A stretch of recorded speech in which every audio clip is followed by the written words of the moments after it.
Welcome to Out of the Break, a behind-the-scenes look at the most pressing issues in the world of college football as it relates to North Central Florida. Out of the Break is brought to you by Chris Doering Mortgage. Now here's the host of the Sports Fix, Adam Reardon and Chris Doering. Welcome to another edition of Out of the Break. I'm Chris Doering with my co-host here, Adam Reardon. You can listen to us weekday mornings from 10 to noon on ESPN Radio AM 850 in Gainesville, 900 in Ocala, and streaming live on the World Wide Web at ESPNGo1.com. It is the midway point for the Florida Gators football season, 6-0, and the BCS rankings coming out this week. I know we'll probably talk about this a little bit more in the show later, but Florida debuts at number 2, was number 1 in just about all the computer polls based upon their strength of schedule. Is this the second best team in the country in your opinion? I guess for me, it doesn't really matter what I think. What really matters in college football is what the computer spits out in the end. And right now, Florida number 2 in the country. Obviously, the SEC gets that bump. My rants on preseason polling and how polling affects the numbers later on in the computer. Florida right now is number 2 in the country. They got some work to do, obviously, beginning this week with South Carolina. They got Georgia coming up. But you can't really argue with the SEC getting the benefit of the doubt because you've seen so many national championships coming out of this conference.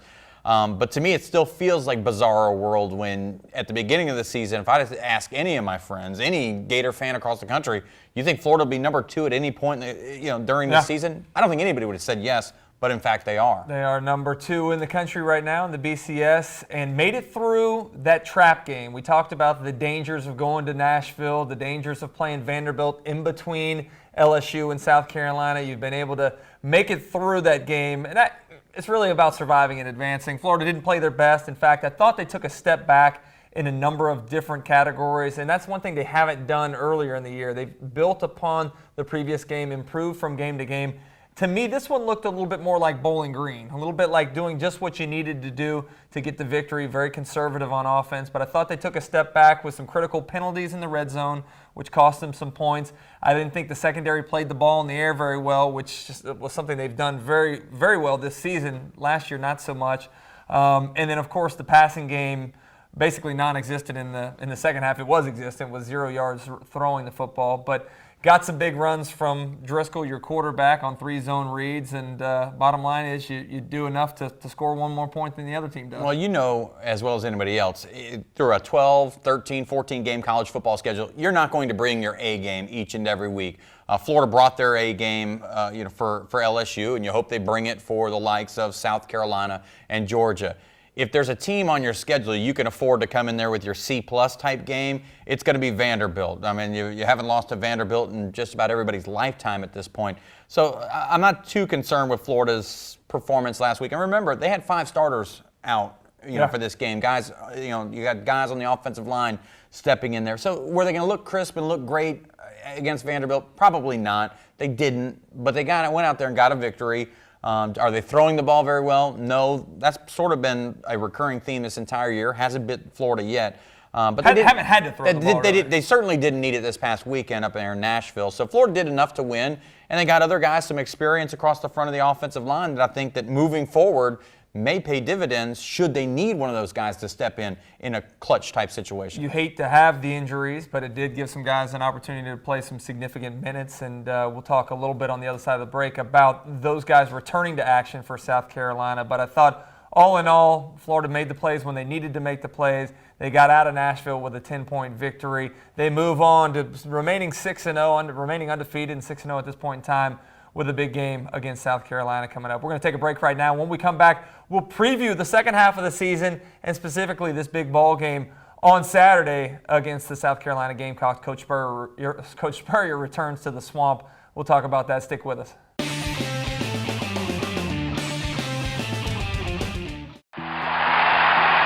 It was here in this end zone where I caught my SEC record-breaking touchdown. But all of those touchdowns would not have been possible if it weren't for great teammates working together for one goal. The same is true when it comes to purchasing a home. At Chris Doering Mortgage, our experienced and knowledgeable team can handle all types of loans. And like football, timing is everything. With rates at historic lows and prices from a decade ago, now is the time to buy. Call us today to put my all-star team to work for you. Chris Doering Mortgage, a name you know, a name you can trust. Thanks again for joining us here on Out of the Break. Time to look ahead at the second half of the Florida Gators football season. You make it through unscathed in what you thought was a pretty difficult schedule. Turns out it was difficult, and for that, Florida's credited with the computer rankings at number 1 through many of them, obviously number 2 in the BCS, as we mentioned before. But what was going to be a very intimidating schedule, I think, has become much more manageable. You make it through that first half. You get some of the toughest games at home. You got South Carolina at home this week. You got Georgia and Jacksonville, where you normally do pretty well, and those guys have certainly struggled in the last couple weeks. And then in November, it's basically cruise control until you get to that final game of the season against Florida State. This is a team that I thought was going to be 8-4 probably. At this point in time, you got a chance to potentially be in the mix for a national championship. I hate to say it, but knock on wood here. Knock on wood. I think when you talk about their schedule, I think when you look back, Florida has benefited from the schedule. And when you think about the first game against Bowling Green, remember everybody was losing their mind over what was, fans were very unhappy with the performance. And then the very next game is Texas A&M. Remember, Johnny Manziel, who is, he may be the SEC Player of the Year this year. He hadn't had a game under his belt, and so the way that schedule fell for Florida, playing Texas A&M on the road before that coaching staff was ready to give him the reins or the keys to the car, if you will, sort of worked out in Florida's benefit. Tennessee won a couple of games early on. The season opener against NC State sort of vaulted them into the top 25. Obviously, there with Tennessee. Still a tough place to go play in Knoxville. Historically speaking, it's a tough place to play. I'm sure that other teams will go on the road in Knoxville and win these football games against the Volunteers this year, as Florida did. Their first half of the schedule, you get LSU at home, which is great. Playing them at home is much better than playing them on the road, as South Carolina certainly found out the very next week.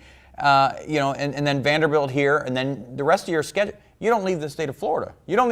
You've got South Carolina at home. You've got Georgia in Jacksonville, and then the last tough game on your schedule is going to be in Tallahassee, which is a tough place to play. But Florida's schedule, when you look at it, you're right. I think that in the beginning you may have thought this was going to be a very difficult schedule, but the way things fall sort of looks like it could certainly be beneficial to the Gators long term. Now, with that being said, this game on Saturday against South Carolina, despite them having lost to LSU, really did nothing to decide the East. South Carolina, you look at their schedule for the remainder of the season after Florida, not a lot left for them.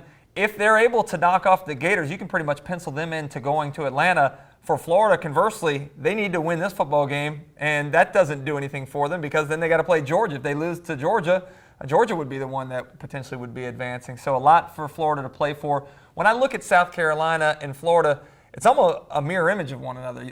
Great defensive lines, great defense. They want to live and die by the running game, are limited in what they're able to do throwing the football, limited sometimes in the wide receivers on the outside, but both very, very good football teams. And it'll be interesting to see those two kind of identities go head-to-head, and which one's going to be the more stronger, more physical team at the points of attack. Well, I don't know who's going to be, more physical or more strong. You're right. I think these two teams are mirror images of each other. But you got a head coach right now in Will Muschamp, who is the current head coach of the University of Florida, and then on the other sideline, you've got Steve Spurrier, who has reinvented himself at South Carolina. It's amazing to me what he's done at South Carolina, and the way he's doing it is maybe even more interesting. Talk about steps to me. back. He regressed a little in the second half last week against LSU, throwing the football 34, 35 times in that second half. I don't think that's a recipe for success with Connor Shaw at the quarterback position. When you think about what they have, remember 2 years ago, Marcus Lattimore comes in here as a freshman, totes the ball, I think 40 times for over 240 yards. Obviously, goal number one for both these teams is to stop the opponent from rushing the football. You've got Lattimore on one side, Gillislee, and now Driscoll now is a threat to run the football. Whichever team can stop the other team from running the football apparently is going to have the inside track to this victory, and it's just a matter of who's going to be able to do it. Good thing for Florida is supposedly all those guys that were banged up against Vanderbilt that didn't play are back in the mix and ready to go this week, so you'll have a full strength on both sides of the ball when you take on South Carolina. Prediction time for us. I know you've had a propensity for picking against Florida. Are you going to continue with that trend? Well, I mean, you can only there's some old adage about keep repeating history and expecting it to change or something stupid like that. I'm going to change history. Florida has proven that defensively they're strong enough to win games. Right now with their running game, they don't necessarily need to throw the ball as much as fans maybe around here would like to see them throw it. So I'm going to take Florida winning this game 20-17 over a very tough and physical South Carolina team I like as well. that score. I like it. But I'm going to go with the South Carolina Gamecocks not getting in the end zone. We're going to hold them to 6 points. We saw 6 last 2 weeks ago here in the Swamp with LSU. I'm going to say Florida wins this football game 24-6 and puts themselves in a chance to potentially wrap up the East in Jacksonville against Georgia. Not a better setting for that football game. Thanks for joining us here on Out of the Break. We'll be back next week to wrap up the South Carolina game and take a look forward at the largest outdoor cocktail party. Have a great weekend. Does it seem like there's a home refinance program for everyone but you, the responsible homeowner? Hi, Chris Doering here for Chris Doering Mortgage, and I'm excited to announce the Government Initiative Streamlined Refinance Program. With rates at historic lows, it's never been easier to refinance, saving you tens of thousands over the life of the loan. If you've made your current payment on time for the past 12 months, you may be able to refinance with no appraisal, no income verification, and no closing costs. Not sure if you qualify? Give us a call. Don't miss this once-in-a-lifetime opportunity. Chris Doering Mortgage, a name you know, a name you can trust. Out of the Break is brought to you by Chris Doering Mortgage.